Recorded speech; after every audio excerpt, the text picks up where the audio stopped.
Music. Something so intimate to the human mind. A language that transcends words and lights up the entire human brain. Music is undeniably a very important part of human life, and according to several studies, it can even say a lot about your personality. Or can it?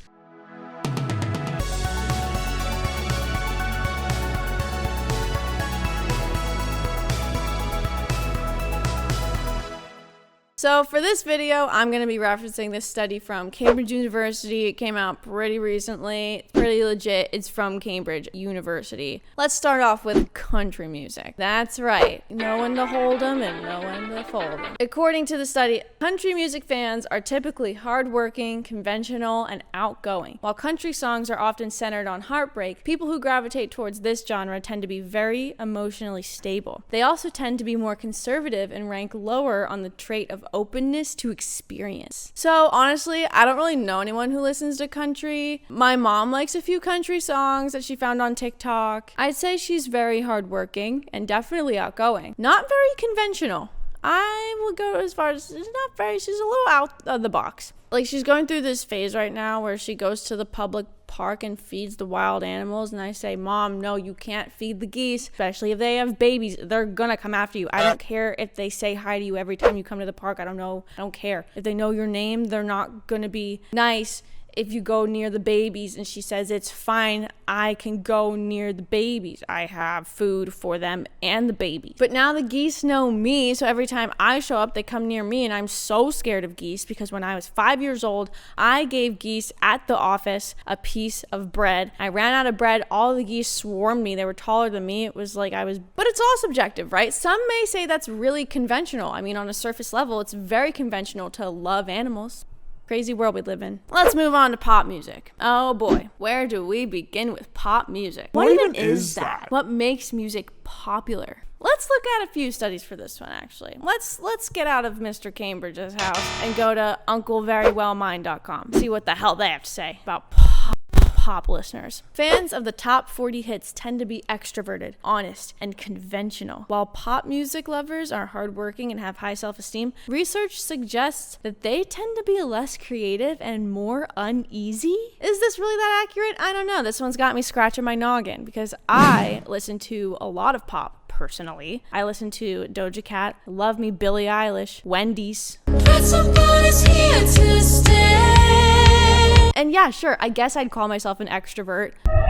And I do tend to be uneasy, but less creative? High self-esteem? Absolutely not. Just kidding. I would consider myself to be pretty honest. Or do I? You'll never know. You'll just have to take my word for it. Or will you? Now let's circle back to Cambridge. Let's circle back. Ed Sheeran's hit single Shivers was as likely to appeal to extroverts living in the UK as those in Argentina and India, but Marvin Gaye's What's Going On and Lady Gaga and Bradley Cooper's Shallow were universal favorites for agreeable people. Taylor Swift is popular amongst people who act like they're your friend, but when you invite them to the Justin Bieber concert in the 6th grade, the one where he's flying around in the heart around the stadiums, yeah, that one, she takes forever to let you know if she can go, even though you gave her so much advance notice to go to this concert with you for free. But that doesn't even matter to her, I guess, because she's definitely just a trust fund baby. I mean, you have to see the size of her parents' freaking house. And then she finally lets you know she can go with you, and it's so awkward the whole night, as if she doesn't give a shit about you, that you invited her to the concert even though you thought that you were friends, but I guess not, Megan. Wow. Something's telling me that the last one is weirdly specific.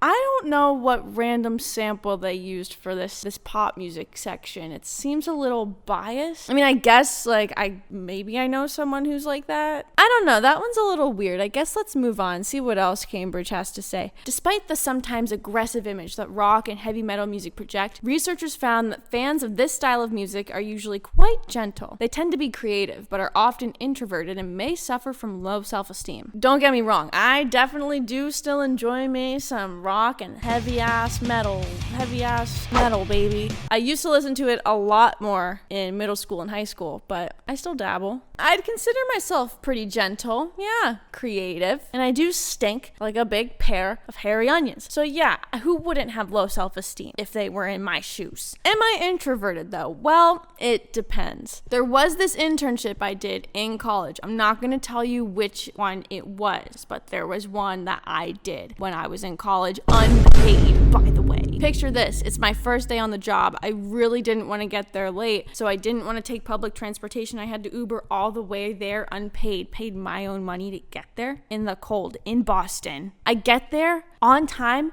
if not early. The door's locked. No one's in sight in the building. The building has windows. Not a soul is in there. I call my internship supervisor, email her, say, hey, there's no one here. She emails me back 15 minutes later, says, I'm on my way. Just go to the Starbucks. So then I have to go to the Starbucks. I want to sit inside. They say, you can't sit here unless you buy something. And to top it all off, my supervisor finally gets there. Turns out the only things I have to do, I just have to do on my computer. I could have done this from my goddamn dorm on a website. There was absolutely no reason for me to be in this godforsaken building. So naturally, I didn't say a damn word to anyone the entire time. So yeah, sometimes, I'm a little shy. Those with a neurotic personality in the US were as likely to prefer Nirvana's Smells Like Teen Spirit as similar people in Denmark and South Africa. However, those who enjoyed Another Brick in the Wall by Pink Floyd were likely to have the audacity to bring a slab of meat to your own home and demand that you let them use your grill to cook the steak, but then you say, I don't have a grill. I don't even have a backyard, but I guess you could just use the pan over the stovetop. So they take not a pan,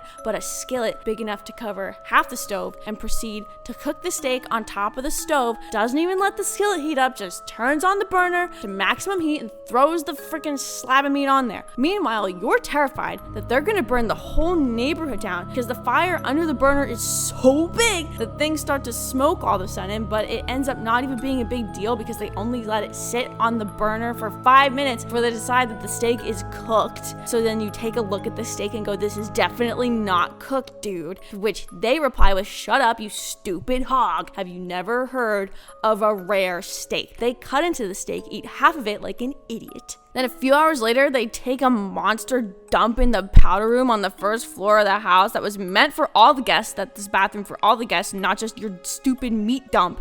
That bathroom was for all the guests, but you just had to eat the raw steak because you're always right. Okay, I don't know, Cambridge. I don't know how accurate this is. Maybe someone I know has done that. I don't know if we should trust this study. I don't know. After consulting a few of these websites, a few of these studies, I'm not really convinced on if music can really tell you about your personality. These are about as trustworthy as WebMDing the reason for your headache, I guess. I would say that. You know what? Let's do some digging. Let's find a real scientific journal and ask for their findings on this matter. Let's do that. Alrighty. Let's get this party started.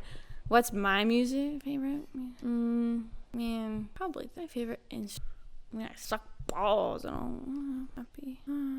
Do catchy songs not make everyone happy? Do people get pissed off when they hear a catchy song? And why would you not? Why would you want a song that sucks balls and dick? Anything really. Do you like love songs? Only if good. Popular female singer. Probably Billy's. Which era of music is my favorite? There's so many. This is a hard one. This is a close tie between these two puppies. Guess I'll say modern music. What playlist would you listen to based on its title? Acoustic, indie, sad songs, upbeat and dance, Broadway hits. Maybe this one. How do you prefer to listen to music? Vinyl, radio. I'm an empath. BuzzFeed, an empath senses that I, Devin, am an empath. I mean, I'm flattered, but I don't know about that. I think I have a pretty cold soul and a heart of steel. Let's try that again, I guess. Let's do different answers. I don't just have one. So now they're saying that my strongest personality trait is being so ridiculously stupid that you'd respond to someone on eBay that asked to just pay you directly instead of through the website when you were trying to sell your laptop in high school. And when they sent you a fake PayPal email, your brain didn't have enough folds to make you think for 1 second to check what email this was actually coming from. So you just give the guy your number and he sends you his address. You bring the laptop to the post office and pay for shipping and everything. You leave. Keep checking your PayPal balance to see if it still says $0. Eventually it dawns on your useless little pea brain to call PayPal support, where the customer service representative tells you that you're definitely being scammed and that you gotta go back to the post office right now and take your package back immediately. Although you didn't have intelligence on your side, at least you have luck, since you were able to get your shitty laptop back just in the nick of time. How did they know so much about me? How did they know that?